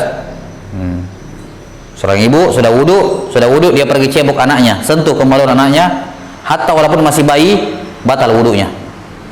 Siapa yang batal wudunya? Dalam pembahasan ini yang batal wudunya cuma yang menyentuh, yang disentuh tidak batal. Ya, yang disentuh tidak yang disentuh tidak batal. Anggaplah contoh saja ya, sekedar contoh. Ada anak dewasa besar ya, masih bisa sholat, cuman tidak bisa bergerak, misalnya lumpuh ya, cuman sholat dengan mata dan semacamnya. Ya, diwudukan oleh ibunya, diwudukan. Baik. Setelah itu ibunya wudu. Ya. Jelas sampai sini? Setelah itu tiba-tiba dia dapat misalnya ada najis di kemaluan anaknya dewasa. Ya. Ini darurat kan, dia nyentuh karena misalnya dia menyentuh. Kemudian misalnya si ibu membersihkan kotoran yang ada di dekat kubul atau dubur anaknya yang sudah besar ini. Ya. Menyentuh. Maka di sini yang batal wudunya cuma siapa? Si ibu. Si anak tidak batal. Karena dalam pembahasan ini yang batal adalah yang menyentuh, bukan yang disentuh. Beda dengan laki-laki perempuan tadi. Batal menyentuh dan yang disentuh. Batal dua-duanya. Yang disentuh sama yang menyentuh batal. Adapun di yang keempat tadi, yang batal hanya yang menyentuh. Adapun yang disentuh tidak batal. Tentunya kalau tidak ada pembatal lain ya. Nah. Baik, ini selesai pembahasan tambahan tadi ya, berkenaan dengan pembatal wudu, kemudian masalah pengharaman. Jadi kalau misalnya pakai sarung pada saat cebok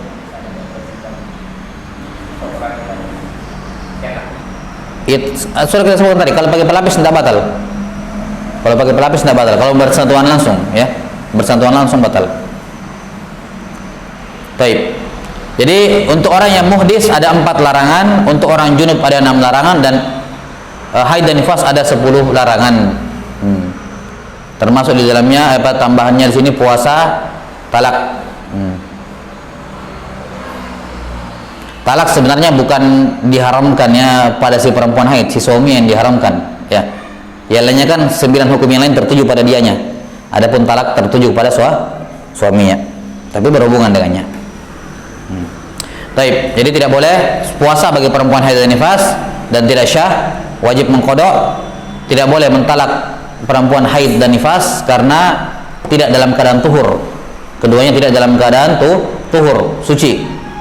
Kemudian yang ketiga, bermesraan, termasuk berhubungan suami istri, ya, bermesraan di antara dua daerah ini, pusar dan lutut. Dan yang ke-10 adalah melewati masjid kalau dikhawatirkan ada yang menetes. Baik.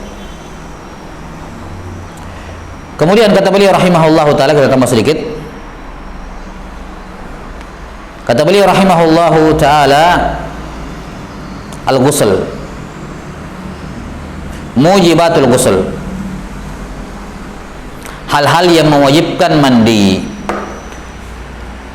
Hal-hal yang mewajibkan mandi. Yani mandi dalam Islam itu kan ada 2 ya. Ada mandi wajib, ada mandi sunnah. Kalau dikatakan hal-hal yang mewajibkan mandi, berarti cuman ini yang mandi wajib, yang lainnya mandi sunnah semua. Hal-hal yang mewajibkan mandi ada 5. Sebenarnya ada 6, beliau tidak sebutkan yang 1, kita akan tambahkan. Kata beliau, mujibatul ghusl, hal-hal yang mewajibkan mandi, ya, yajibul ghuslu min khamsatin. Wajib mandi kalau keluar atau kalau wajib mandi pada 5 keadaan. Wajib mandi pada 5 keadaan. Yang pertama, min ilajil hasyafati fil farji. Berhubungan suami istri. Baik. Berhubungan suami istri batal wajib mandi.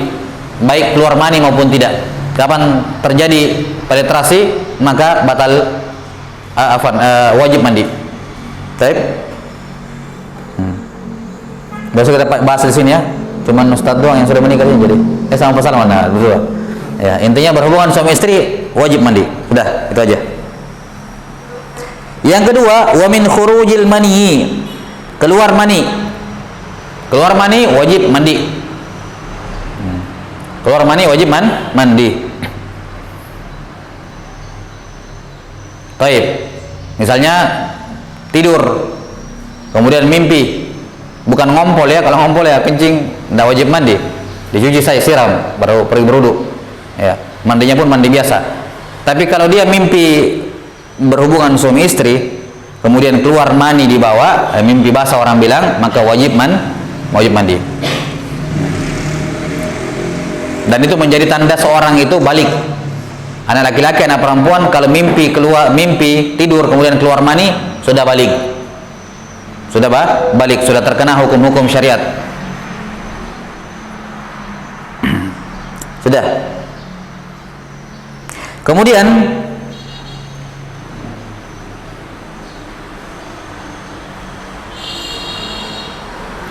yang ketiga, wa minal haid.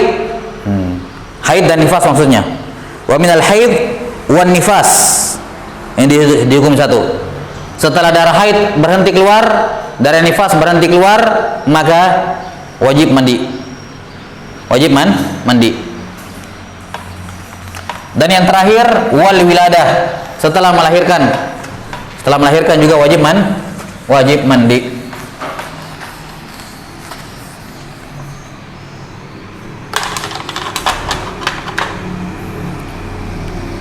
Jadi mujibatul ghusl.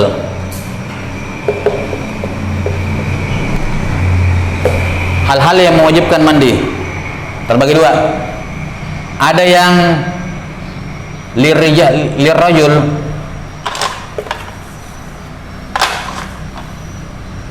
ya labas, lirrajul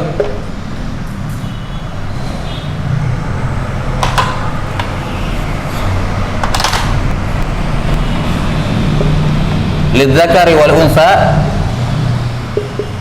dan lil unsa faqat. Yang mewajibkan mandi ada 6. 3 terjadi pada laki-laki dan perempuan, 3 terjadi hanya pada perempuan. Yang terjadi pada laki-laki dan perempuan, yang pertama al-jima, berhubungan suami istri. Yang kedua khuruju al-mani, bagaimana apapun sebab keluarnya mani. Keluarnya mani, apa keluarnya mani karena mimpi basah, atau keluarnya mani karena berhubungan suami istri, atau dia kasih keluar sendiri maninya, onani, ini hukumnya haram. Ya, diharamkan seorang melakukan istimna, onani. Kita sampai sini. Yang ketiga al-maut, ini yang tidak disebutkan oleh penulis. Maut, mati. Laki-laki perempuan kalau mati wajib dimandikan. Nah, jadi mandi jenazah itu termasuk mandi wajib. Mandi jenazah termasuk mandi wajib. Ini terjadi pada laki-laki dan perempuan. Berhubungan suami istri wajib mandi dua-duanya. Keluar mani, apapun penyebabnya keluar mani wajib mandi. Mati wajib dimandikan. 3 sebab yang lain hanya terjadi pada perempuan, yaitu al-haid, kedua an-nifas, yang ketiga al-wiladah. Al-wiladah, melahirkan.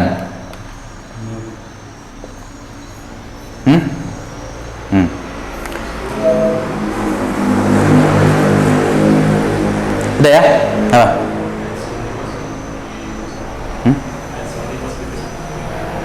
Iya, kalau 6.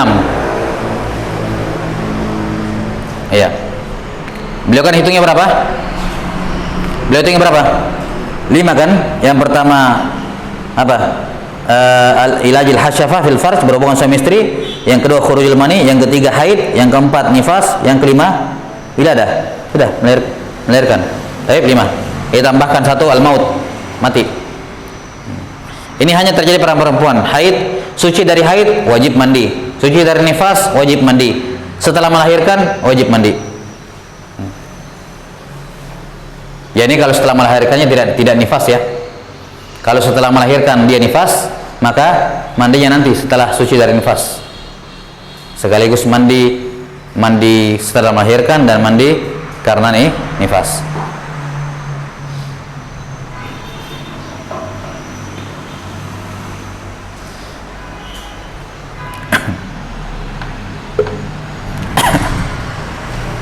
Baik, dah. Ini selesai pembahasan diwajibkannya mandi. Nah, selain daripada ini, semua mandi sunnah. Mandi Jumat, mandi Idul Fitri, Idul Adha, ya, mandi pergi salat istisqa dan semacamnya, mandi untuk sebelum ihram, ya, di haji, mandi ketika mau tawaf, ya, mandi ya, mau wukuf di Arafah. Semua mandi selain dari 6 ini semuanya mandi sunnah. Semuanya mandi sunnah. Baik. Bagaimana kalau misalnya korban kebakaran yang hangus, apakah itu dimandikan juga? Ditayamumkan. Ya, kalau tidak memungkinkan disiram air, dimandikan ya, ditayamumkan. Kalau misalnya apa yang keguguran kemudian dikeluarkan, apakah itu dimandikan juga? Sudah ada nyawanya? Misalnya apa yang 6 bulan? Ya, pas sudah ada nyawanya. Ya, sudah diperlakukan seperti orang dewasa. Kalau di bawah 4 bulan berarti Tergantung tadi, apakah ada nyawanya atau tidak, berbentuk manusia atau tidak. kalau belum masih ya. Kalau belum berbentuk manusia, tidak ada kewajiban apa-apa. Dibungkus saja baru dikubur. Tapi disolatkan juga seperti Enggak boleh disolatkan kalau tidak bernyawa. Enggak boleh.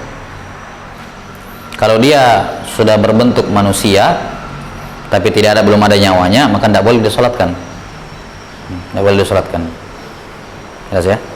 langsung digugurkan. Ya, cukup dikafani dan dikuburkan. Enggak usah dimandikan, tidak juga disolati. Taib. Ini selesai pembahasan berkenaan dengan apa?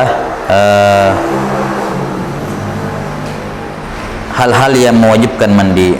Nah, insyaallah taala kita lanjut nanti di pembahasan besok hari berkenaan dengan sifat atau ciri-ciri mani, kemudian tata cara mandi junub. Wallahu a'lam bishawab. Naktabi hadzal qadar wal ilmu indallah. Nasallallahu taala yu'allimana mimma yanfa'una wa yanfa'ana bima 'allamana. Innahu waliyyu dzalika wal qadiru 'alaihi. Subhanakallahumma bihamdik asyhadu an la ilaha illa anta astaghfiruka wa atubu ilaik. Sallallahu ala nabiyyina Muhammadin wa ala alihi wa sahbihi wasallam.